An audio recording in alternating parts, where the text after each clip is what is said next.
ان تقرضوا قرضا حسنا، اللہ کو قرض حسنا دو۔ کیسی بات ہے، خدا دے کے خود مانگ رہے، اللہ کے دیے ہوئے سے دینا نا۔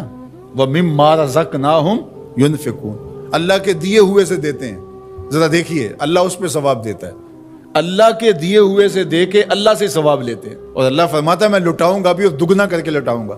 جو تم میرے دیے ہوئے سے دو گے اس کو دگنا کر کے لٹاؤں گا اور تمہیں اجر بھی دوں گا۔ یہ کیا دل آویز کہانی ہے۔ وَيَغْفِرْ لَكُمْ، اور تمہیں بخش بھی دے گا۔ واللہ شکور حلیم، وہ شکر گزار بھی ہے اور علم والا بھی ہے۔ اللہ اکبر، اللہ خود دے کے خود کہتا ہے مجھے قرض دو۔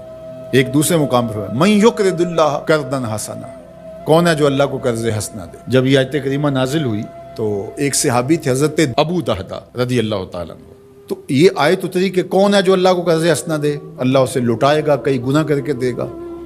تو وہ حضور کے پاس آئے اور آقا کریم کا ہاتھ پکڑ لیا اور کہا حضور کیا اللہ نے واقعی ہم سے قرض مانگا ہے؟ رب ہو کے قرض مانگ رہا ہے، اللہ نے واقعی ہم سے قرض مانگا ہے؟ تو حضور نے فرمایا ہاں ابو دہدا، اللہ نے واقعی ہم سے قرض مانگا ہے۔ تو حضور کا ہاتھ پکڑ لیا اور ساتھ ساتھ چلتے رہے، تو کھجوروں کے باغ کے کنارے حضور کو لے گئے، اور 600 کھجوروں کا درخت تھا جہاں انہوں نے اس کو لگا کر کے پروان چڑھایا تھا۔ اور کھجور آپ کو پتہ کب لگتی ہے اور کب جوان ہوتی ہے، کتنا وقت لگتا ہے۔ پھل دینا آسان ہوتا ہے لیکن کھجور دے دینا یہ بڑا مشکل ہوتا ہے۔ وہ ہمارے دیہاتوں میں کہتے ہیں کہ جٹ گڑ کی پیسی دے دیتا ہے لیکن گنا نہیں توڑنے دیتا، کیونکہ فصل کے ساتھ جو لگاؤ ہوتا ہے، جو ایک ربط قلب ہوتا ہے، وہ بڑا گہرا ہوتا ہے، تو وہ گنا نہیں توڑنے دیتا، اس پہ لڑائی ہو جاتی ہے۔ لیکن وہ گڑ کی پیسی دے دیتا ہے، وہ کئی گنوں کا نتیجہ ہوتا ہے۔ تو کھجوریں، اور وہ بھی کئی سالوں میں پل کے جوان ہوئی، 600 کھجوروں کے درخت تھے، اور پھر اس میں رہائش بھی ان کی تھی۔ تو اس کے کنارے کھڑے ہو کے پھر ایک بار دہراتے ہیں حضور کیا واقعی اللہ نے ہم سے قرض مانگا ہے؟ تو حضور نے فرمایا ہاں ابو دہدا، اللہ نے واقعی ہم سے قرض مانگا ہے۔ تو کہا پھر اس سودے کے آپ گواہ ہو جائیں، یہ باغ میں نے اللہ کو قرضے میں دے دیا، یہ باغ میں نے اللہ کو قرضے میں دے دیا۔ اللہ اکبر۔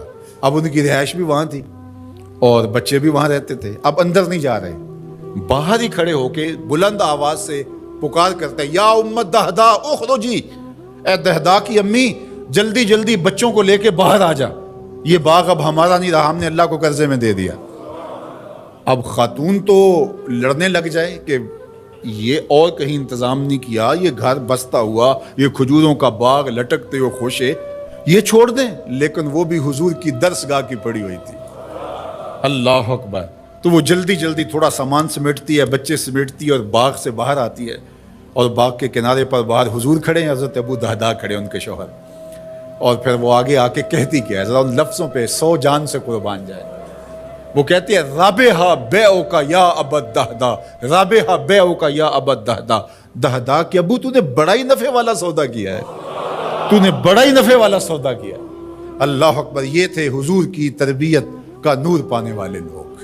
تو کہا ان تقرضوا اللہ قرضا حسنا، جو اللہ کو قرض حسنا دے، یضاعفہ لکم، اللہ اس کو بڑھا دیتا ہے، ویغفر لکم، اور تمہیں معاف بھی کر دیتا ہے۔ واللہ شکور حلیم، وہ شکر گزار بھی ہے اور حلیم بھی ہے۔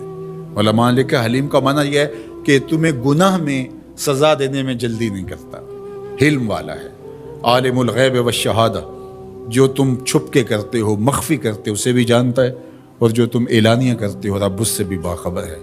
العزیز الحکیم، غالب ہے، اس پر کوئی غالب نہیں ہے، وہ حکمت والا ہے، یہ اس کی عظمتیں ہیں۔ تو سورہ التغابن اپنے دامن میں وہ نور رکھتی ہے کہ اس کی تلاوت کرنے سے زندگی میں جمال اور زندگی میں نور نصیب ہوتا ہے۔ علماء نے لکھا ہے وہ بیماری، وہ مشکل، وہ پریشانی جس کے ظاہری اسباب منقطع ہو جائیں تو سورہ تغابن پڑھیں، اللہ تعالیٰ جل شانہ اپنا کرم فرما دے گا، اپنی رحمت نازل فرمائے گا۔